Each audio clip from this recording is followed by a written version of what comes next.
Paige? Who's on our next episode? Pollyanna. Lady talks about mindfulness and kindness.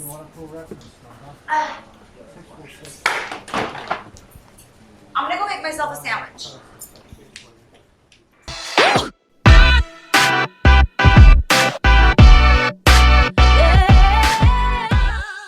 All right, you guys, I want everyone to welcome Pollyanna to the show. So Pollyanna, tell us a little bit about who you are, what you do.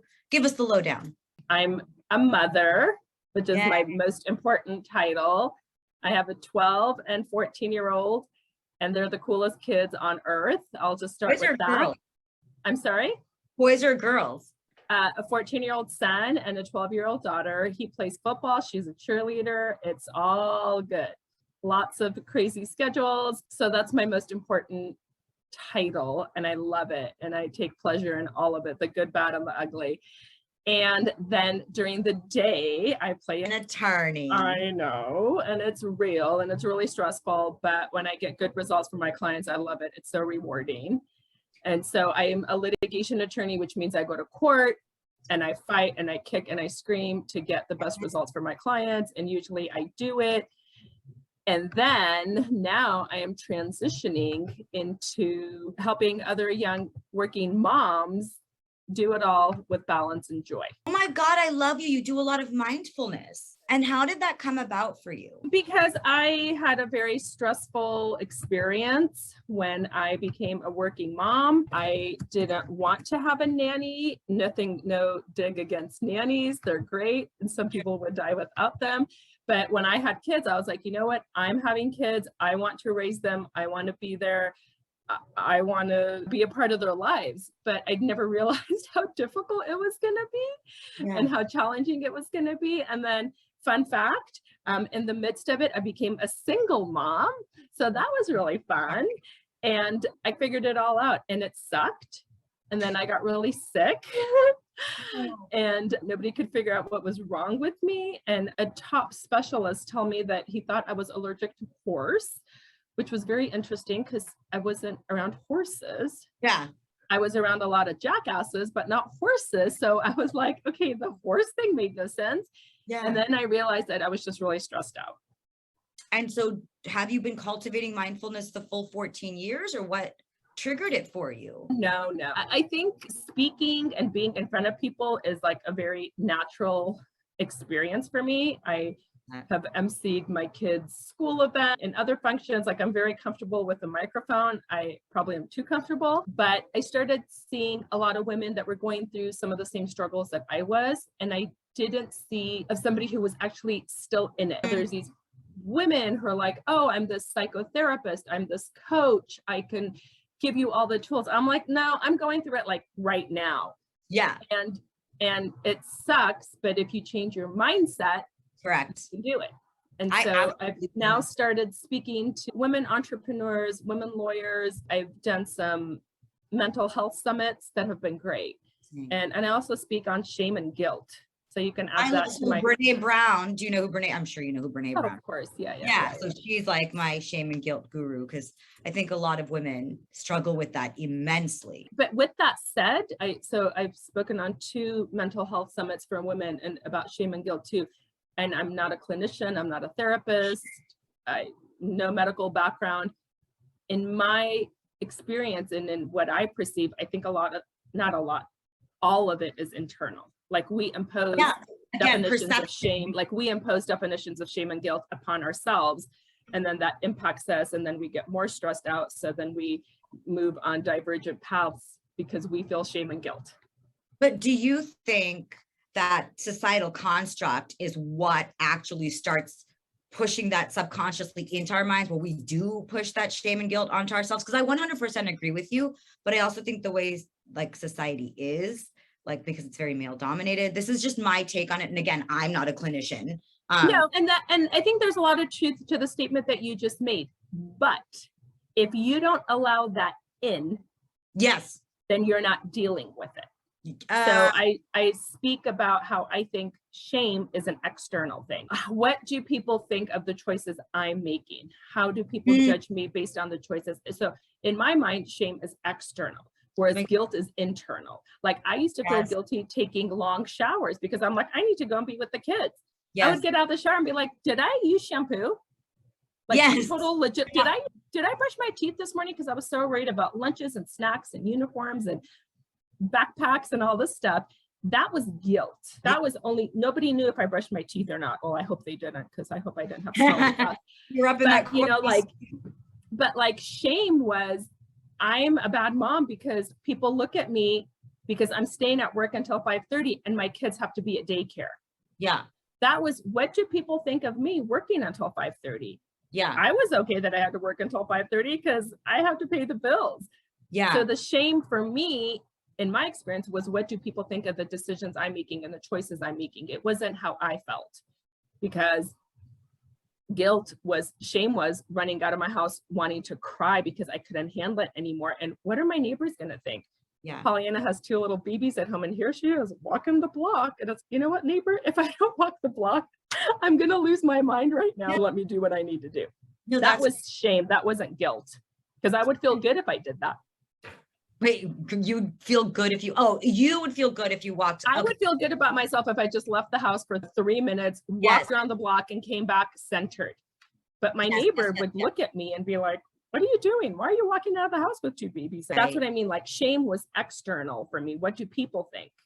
Yes. Whereas guilt was, how do I feel? That's actually very true when you break it down like that, intrinsic versus extrinsic. That makes sense, because when you're saying those things, I'm thinking about what makes me feel ashamed and what makes me feel guilty, and it does follow those 2 roads. I think so. Yeah. Did you picture as a kid that you would be doing the mindfulness work and an attorney and a mom? What was your vision of what you would be as an adult? It's funny because I talk about that, about how I got into what I'm doing. I always knew I was going to be an attorney, and I have this art and craft thing. It's red. I know it. I think it's in my parents' garage still. It's like this red construction paper. I'm wearing a black suit.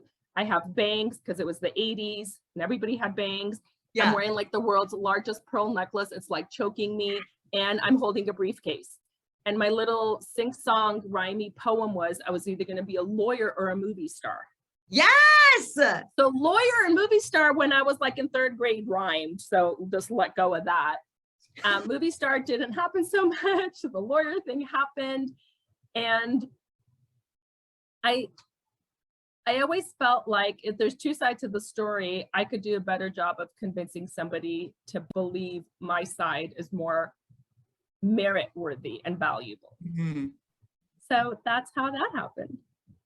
And no movie star. Look, you're on my show. Like my life is a drama and I'm the star. So I guess in some love it. I love it. How would your parents describe you when you were younger? You seem like you would be very precocious and rambunctious and like. Can we go to the next question? No, I'm kidding. I have a very good relationship with my parents to this day. I think my mother is my best friend. I talk about my mother on a lot of the podcasts. The greatest woman I know. Oh my gosh, wait, drop your podcast. No, I don't have I'm a guest. Oh, on people. On the podcast that I'm a guest on, I always talk about my mom because greatest woman I know and the best role model. However, her role was very different. Sure. She was a stay-at-home mom. I never had to worry about being in after school, never had to worry about walking home. She made dinner, breakfast, lunch every night, made our Halloween costumes. Like she was Wonder Woman, but she didn't work out of that. So our roles were very different. Yes. And so some of that dynamic, I had to learn to accept that her role as my role model was just a little different than the mother I was going to be and the woman I was going to be. But a very good relationship with my parents. Coolest lady I know. And do you feel like you've changed a lot since you were younger? Or do you feel like you still have that same personality for like you as a grown-up? Oh, no, I'm still the same. Absolutely the same. And I probably look a little different, but I think you are who you are. And it just molds as you get older because you learn how to inject different aspects of your personality into the different avenues of life taking you. Yeah, absolutely. And in terms of those injections, where would you say you feel like you have these unique traits that most people don't have? What makes you and like bolsters you up? Need I say more? Haven't you already seen that? I saw all of it and it was so fantastic. I was trying to glean the little tidbits of it. Just so awesome. I'm very real. I'm respectful. I speak my mind, yet I'm cautious of being hurtful or offensive, rude. I believe at the end of the day, and some people very deep down are good people. You just have to dig a little and find it. I don't think people are born being evil. I think life changes them. Circumstances happen. People don't have healthy, loving upbringings. And I try to just keep that in my mind and think, this person's acting like a jerk. There's something else going on. It can't be me because I'm just trying to buy bagels at the store. yeah. I say that because there's this long story about this woman who was like totally staring me down because I was trying to buy bagels. And I had my daughter in a carrier and my son pulling on me, and he was like 3 and she was like 1. And this woman stared me down and I was not happy about it. That was the shame. She imposed shame in me because of the way she was perceiving what I was doing. Here I am, just a mom trying to buy bagels. My kids weren't screaming, running around, being obnoxious. And she was just looking at me like, ugh. And I was like, really, lady? I'm trying to buy bagels, like, step off. And I still remember that feeling because the way she was looking at me made me feel so bad that I was at the store buying bagels with 2 kids. But I was like, right in the moment, I was like, you know what? I'm doing what I need to do because if I don't shop, they're not going to eat. So this lady can just wait. And then I got my bagels, put it in the cart and just walked away. And I told myself, you know what? Maybe she just wanted to get her bagels too. Like everything doesn't have to be this hostile, adversarial, toxic exchange. But if you have that mindset that everybody's out to get you, guess what? You'll find somebody that's out to get you. Yeah, I think that goes back to the perspective thing that you were talking about. Oh my gosh, Pollyanna, this has been like such an insightful talk. And very sincerely, I feel like I'm a younger you because a lot of the things you've said resonate so deeply with me. And it's a lot of the standpoints in terms of life. Yeah. Are you a Capricorn, by the way? Gemini. I was going to ask you what your sign is. I'm a Capricorn, but like I told her, I was like, oh, she must be a Capricorn, but I get along very well with Gemini. So there you have it. Let me know how I could support you, whatever else you need. Rob has all my contact info, and thank you for your time. Thank you. And if there's anything I can do, you let me know. Sure. All right. Absolutely. Thanks. Thank you so much, Pollyanna. Have a good one. You too. Bye.